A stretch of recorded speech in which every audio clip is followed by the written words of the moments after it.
ये आप देख रहे हैं, हम में से कोई भी तब पैदा नहीं हुआ था जब ये पिक्चर बनी थी। साहिब, बीबी और गुलाम, गुरुदत्त की पिक्चर थी। लेकिन जिस पिक्चर की मैं बात दत्त की है, गुरुदत्त की नहीं। वो भैया शांति प्लीज। वो जो विश्व गुरु बनने चला था, विश्व चेला बन गया, और सुना है आज उनको अनुमति मिली वेस्ट एशिया क्राइसिस पर, पश्चिम एशिया में जो संकट है उस पर आज लोकसभा में बोलने की। 23 दिन बाद साहिब और बीबी ने गुलाम को अनुमति दी कि वो लोकसभा में आज बोलें। पिछले कई दिनों से हम और आप विश्लेषण कर रहे थे, अगर हमारी विदेश नीति इस तरह की ढुलमुल नहीं होती, कमजोर नहीं होती, कायराना नहीं होती, तो भारत कितने बड़े नुकसान से बच सकता था। हम कभी ये नहीं कह रहे, न कभी कहा, न कभी कहेंगे नरेंद्र मोदी जी से, गुलाम से, कि आप ईरान की तरफ झुक जाइए। हम सिर्फ और सिर्फ इतना कह रहे हैं, कहते आए हैं, और आपसे, इस देश से, पूरे विश्व को उम्मीद भी यही थी कि आप सीधे खड़े रहिए, कि आप नियम आधारित व्यवस्था पर चलिए, रूल्स बेस्ड ऑर्डर पर चलिए, क्योंकि हिंदुस्तान हमेशा नियम आधारित व्यवस्था का हिमायती रहा है। अगर आप नियम आधारित व्यवस्था पर चलते तो आप सीधे सीधे कहते कि ये जंग गैर कानूनी है। यूनाइटेड नेशंस के चार्टर भी हैं, नियम बने हुए हैं, कौन सी जंग कानूनी होती है, कौन सी गैर कानूनी होती है, उसके नियम हैं। आपने वो हिम्मत नहीं जुटाई। आप सीधे तो दूर छोड़िए, आप बिछ गए, लेट गए, नतमस्तक हो गए, साष्टांग दंडवत प्रणाम करने लगे साहिब और बीबी को। मुझे याद है, प्रधानमंत्री जापान की यात्रा पे गए, लौटे और 24 घंटे में जापानीज प्राइम मिनिस्टर का इस्तीफा हो गया। तब भी हमने आवाज उठाई कि आपकी क्या इंटेलिजेंस है, क्या आपको इनपुट्स मिलते हैं आपके मंत्रालय से।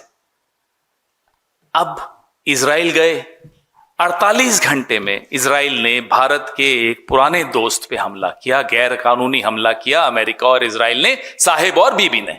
और गुलाम एक चमकता हुआ मेडल, जिस मेडल का ना कोई पहले इतिहास था ना कोई भविष्य है, इजराइल ने इन्हीं की यात्रा के लिए बनाया, इनको खुश कर दिया। चमकता हुआ मेडल लिए घूम रहे हैं, इठला रहे हैं, मन डोले मेरा तन डोले। ये गुलाम ने किया है, और इसका खामियाजा क्या है, इस देश को क्या भुगतना पड़ रहा है। आज 50% जो घर हैं हिंदुस्तान के, सिलेंडर की कमी है। अभी जब मैं आ रहा था तो हमारे साथियों ने मुझे बताया कि जो सिलेंडर का वजन 14.2 किलो होता है, अब उसको 10 किलो कर रहे हैं। ये गुलाम की देन है। बड़े बड़े उद्योग, छोटे उद्योग बंद होने की कगार पे हैं। कितने रेस्टोरेंट, कितने होटल बंद होने की कगार पे हैं। मोरबी के टाइल्स के जो इंडस्ट्री है उसकी हालत जाकर देखिए। देश का कोई कोना ऐसा नहीं बचा कि गुलाम की गलतियों का खामियाजा जिसने नहीं भुगता हो। 60,000 मेट्रिक टन बासमती चावल जो भारत एक्सपोर्ट करता है, अटका हुआ है समुद्र में। अगर गुलामी नहीं करता साहिब और बीबी की, तो स्ट्रेट ऑफ हॉर्मुज हमारे लिए खुला रहता, निर्बाध रूप से खुला रहता। हमें उनकी शर्तें नहीं माननी पड़ती। आपको ये अच्छी तरह से ज्ञान है, लेकिन मैं फिर भी दोहराऊंगा कि भारत जो ईरान से तेल खरीदता आया था, बार बार मुझे था बोलना पड़ रहा है, वो भारतीय करेंसी में खरीदता था, डॉलर्स में नहीं खरीदना पड़ता था। ये हमारे रिश्तों की समृद्धि थी, ये हमारे रिश्तों की ताकत थी कि हमारे फॉरेन एक्सचेंज पे प्रेशर नहीं पड़ता था। हम भारतीय करेंसी में ईरान से तेल खरीदते थे, वो पैसा भारत के बैंकों में जमा होता था और जो वो हमसे ट्रेड करते थे उसमें एडजस्ट हो जाता था। सुना है 8 देशों से अब ईरान नेगोशिएशंस कर रहा है। स्ट्रेट ऑफ हॉर्मुज में जो व्यापार होगा, उसके जरिए जो सामान आएगा, उसको लेकर उन 8 देशों में हम भी हैं। और सुना है कि अब ये 8 देश चाइनीज करेंसी खर्च करके सामान लेंगे, युआन खर्च करके सामान लेंगे। ये गुलाम ने हासिल किया इस देश के लिए। हमारे लाखों लोग गल्फ के देशों में, खाड़ी देशों में काम करते हैं, रेमिटेंस आता है वहां से। गुलाम ने यह नहीं सोचा, जिनके लिए कहते थे पापा ने वॉर रुकवा दी, यूक्रेन से हमारे लोगों को वापस लाया, कहां है पापा?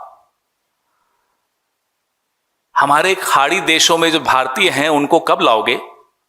उनके बारे में सोचे बगैर मेडल लेने आप चले गए अपने मालिक के पास। मैंने सिर्फ यहां साहिब, बीबी और गुलाम लिखा है। साहिब और बीबी के पीछे एक और बड़े साहब हैं, एप्स्टीन नाम है उनका। उनका जिक्र हम बार बार करते रहेंगे। हमें क्या पड़ी थी, क्या मजबूरी थी, क्या कमजोरी थी, कौन सी कमजोर नस थी, कौन सी ईडी थी, कौन सी सीडी थी, कौन सा वीडियो था कि हम यहां बिछ गए, सीधे नहीं खड़े रह पाए, हर घर को नुकसान पहुंचाया, हर व्यापार को नुकसान पहुंचा। जेम्स एंड ज्वेलरी, गरम मसाले, चावल, केले, अंगूर, कौन सा ऐसा किसान नहीं है जो आज परेशान है गुलाम की गुलामी की वजह से। फर्टिलाइजर, यूरिया, ये सारे आंकड़े हम आपको दे चुके हैं। ये सारे, हर किसान, हर मिडिल क्लास, रूरल, अर्बन, सब जगह गुलामी की कीमत हम लोग अदा कर रहे हैं। 5,000 रुपए का ब्लैक चल रहा है सिलेंडर पर। जो इंडस्ट्रियल डीजल है 22 रुपए से उसकी कीमत बढ़ा दी गई। जो प्रीमियम पेट्रोल है 2 रुपए बढ़ा दी गई। और हम दावे के साथ कह रहे हैं चुनाव खत्म हो जाने दीजिए, कैसे कीमतें बढ़ती हैं दिखाएंगे आपको। ये सिर्फ और सिर्फ चुनाव तक रुके हुए हैं। इसमें भी हम बार बार कह चुके हैं कि आपने जो 28 लाख करोड़ अर्जित किया पिछले 12 सालों में पेट्रोल और डीजल पर सेस लगाकर, अब तो कम से कम वो राहत उपभोक्ता को दिलवाइए। नहीं दिलवाएंगे, ये भी आप लिख लीजिए। एयरलाइंस के ऊपर से कैप हट गया, देखिए कैसे बेतहाशा कीमतें बढ़ेंगी। इंडिगो, आकाशा, हर एयरलाइन की, एयर इंडिया, सबकी। ये सब इस पिक्चर की वजह से साहिब, बीबी और गुलाम। जरूरत क्या थी साहब आपको ये बेसिर पैर बात करने की? फादरलैंड, मदरलैंड, क्या था? वाहियात बात, मजाक भी ऐसा कि वाहियात मजाक। ये खीखी खीखी करके आप घूमते फिरते हैं पूरे विश्व में, लोग हंसते हैं आप पर। आपको आभास है कि आपकी क्या छवि बन गई है पूरे विश्व में। और ये छवि आपकी नहीं, माफ कीजिएगा, देश की खराब कर रहे हैं आप। ये खीसे निपोर कर विदेशों में जा जाकर लोगों से गले जबरदस्ती मिल मिलकर क्या हासिल किया साहब आपने? हमने आपको 15-20 दिन पहले जब ये जंग शुरू हुई, खास तौर पे जंग शुरू होने के बाद हमने कहा साहब निंदा कीजिए, नहीं की, हिम्मत नहीं थी। न साहिब के सामने हिम्मत, न बीबी के सामने हिम्मत। हमने फिर आपको कहा कि आयतुल्लाह खामेनेई की हत्या हुई है साहब, शोक के 2 शब्द बोलिए प्रधानमंत्री के मुंह से। आज तक शोक के 2 शब्द नहीं निकले। फिर दोहराते हैं, मत झुकिए ईरान की तरफ, सीधे तो खड़े रहिए। और अगर सीधे खड़े रहेंगे तो निंदा भी करेंगे, शोक भी व्यक्त करेंगे। और जैसा एक सभ्य देश की सभ्य विदेश नीति होती है, उसका सम्मान करेंगे। यहां तो आप साहब अपना भी अपमान कर रहे हैं अपनी कायरता के, आपकी कायरता के चर्चे पूरे विश्व में हो रहे हैं। 85% गैस जहां से आता है वो रास्ता ब्लॉक हो गया आपकी इस गुलामी की वजह से, आपकी इस कायरता की वजह से। मैंने आपको बताया, पहले भी बताया, हम कई बार बोल चुके हैं, हम परमाणु निरीक्षण अमेरिका की आंखों में आंखें डाल के 2 बार कर चुके हैं, 2 से ज्यादा बार कर चुके हैं। यह ताकत थी। बांग्लादेश बनाते वक्त भी आंखों में आंखें डाली थी हमने। क्या मजबूरी है आपकी? मैं फिर जानना चाहता हूं, हम सब जानना चाहते हैं, आपकी ऐसी कौन सी सीक्रेट्स अमेरिका के, एप्स्टीन के या इजराइल के पास या तीनों के पास हैं कि आप देश हित में सोचना भी बंद कर चुके हैं, सही कदम उठाना बंद कर चुके हैं। ब्रिक्स के आप चेयर कर रहे हैं ब्रिक्स को, हिम्मत दिखाएंगे? हम बार बार ये दोहराते हैं, हिम्मत दिखाइए। एक विश्व को एक नैतिक नेतृत्व की आवश्यकता है जो हमेशा भारत ने दिया है। आप में वो हिम्मत क्यों नहीं आ पा रही? जब आइरिस डेना को हमारे आंगन में अमेरिका ने टॉर्पीडो किया हिंद महासागर में, हम खामोश रहे। हमने फिर कहा निंदा कीजिए, हमने फिर पूछा आपसे कि न्यूक्लियर सबमरीन आपके पड़ोस में आ गया और आपको क्या जानकारी नहीं थी? और जानकारी थी तो आप चुप रहे। ये गुलामी नहीं है तो क्या है, हमें बताइए। एक छोटा देश, सम्मान के साथ कह रहा हूं, लेकिन एक छोटा देश श्रीलंका हिम्मत दिखाता है, कहता है अमेरिका को हम आपको अपने बेस नहीं यूज करने देंगे। और हम एक पहाड़ सा देश है, बड़ा देश है, ताकतवर देश है, 75 साल से एक ताकत, एक गुडविल, हमने एक नाम कमाया है, और हम हिम्मत नहीं जुटा पा रहे अमेरिका को एक बार आंख दिखाने की कि हमारे इंडियन ओशन में आकर आपने हमारे मेहमान को क्यों मारा। हम हिम्मत नहीं जुटा पाए ये बोलने की कि 168 स्कूल जाती बच्चियों को आपने मार दिया है, ये गलत किया है। हम ये हिम्मत नहीं जुटा पाए। क्यों? क्योंकि गुलाम डरता भी है। गुलाम इसीलिए है क्योंकि गुलाम डरता है, और गुलाम डरता इसीलिए है कि गुलाम की कुछ कमजोर नस साहिब और बीबी दोनों के पास है। क्या हमारे देश के प्रधानमंत्री की कमजोरी के चलते हम देश को कमजोर होने देंगे? हम ये उम्मीद करते हैं कि आज हम जो यहां सवाल जो उठा रहे हैं, गुलाम के पास अभी है आधा घंटा, 33 मिनट है, पूछ ले साहिब से और बीबी से, क्या जवाब देंगे? क्या इन सवालों के जवाब देंगे? राहुल जी ने लगातार कोविड से पहले, जीएसटी से पहले, नोटबंदी के बाद लगातार चेताया था कि संकट आएगा। आप हंसी उड़ाते थे उनकी। राहुल गांधी ने फिर से आपको चेताया है कि बहुत बड़ा भीषण संकट एनर्जी में, ऑयल में, व्यापार में, अर्थव्यवस्था में आ रहा है। लेकिन हमें पूरी उम्मीद है साहिब और बीबी की वजह से गुलाम के मुंह से आवाज नहीं निकलेगी। आज भी लोकसभा में आप ये देखिएगा, जवाब नहीं होंगे। हम ये जानना चाहते हैं, आज जवाब दीजिए कि आपने निंदा क्यों नहीं की थी, आपने शोक क्यों नहीं जताया था, आप क्यों इजराइल के सामने झुक गए, आप क्यों बिछ गए, आपने क्यों देश के हितों के साथ समझौता किया? इसका जवाब आज हम उम्मीद करते हैं आप दीजिए, अगर हिम्मत है तो। लाग लपेट मत कीजिएगा कि हमारी 2 शिप्स आने दी, हमारी 3 शिप्स आने दी। चीन और रूस के लिए निर्बाध रूप से खुला रहा पिछले 23 दिन स्ट्रेट ऑफ हॉर्मुज, हमारे लिए नहीं था। ईरान की एम्बेसी ने भारतवासियों को शुक्रिया अदा किया है, कंट्रीब्यूशंस के लिए, डोनेशंस के लिए, दवाइयों के लिए। हम देख रहे थे कश्मीर की छोटी छोटी बच्चियां अपनी इयररिंग्स दे रही थी।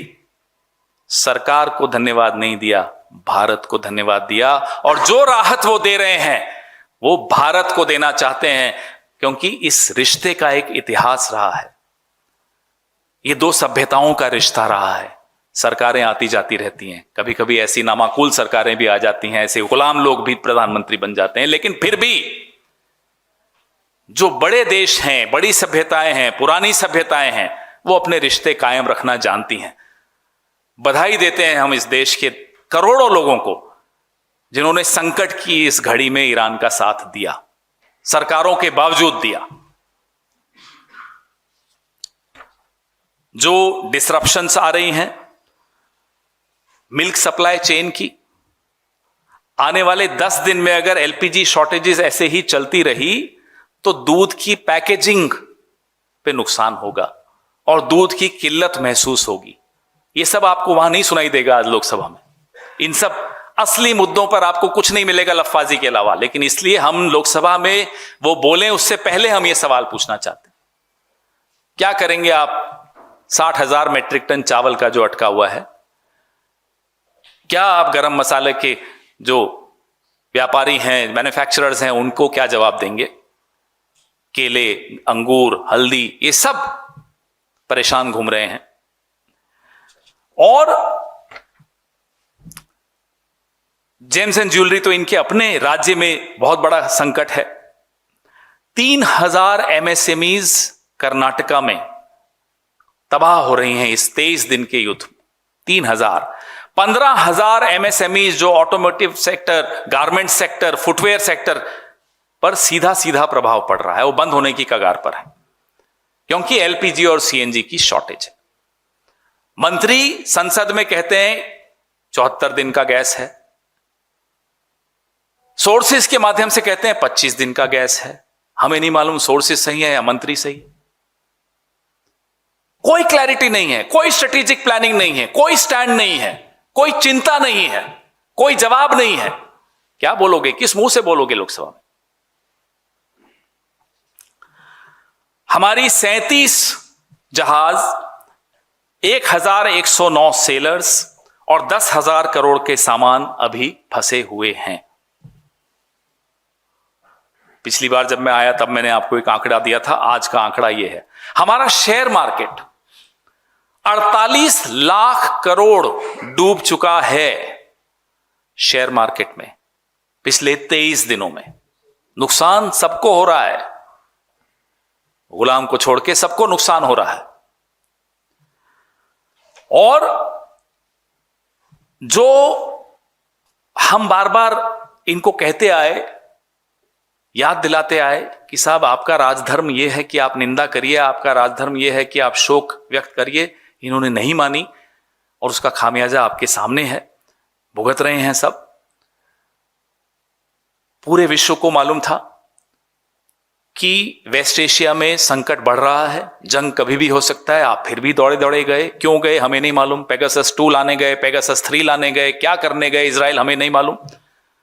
जो दिखा वो ये था कि एक दांत आपके यूं दिख रहे थे, एक मेडल चमक रहा था, बस यही दिखा हमें।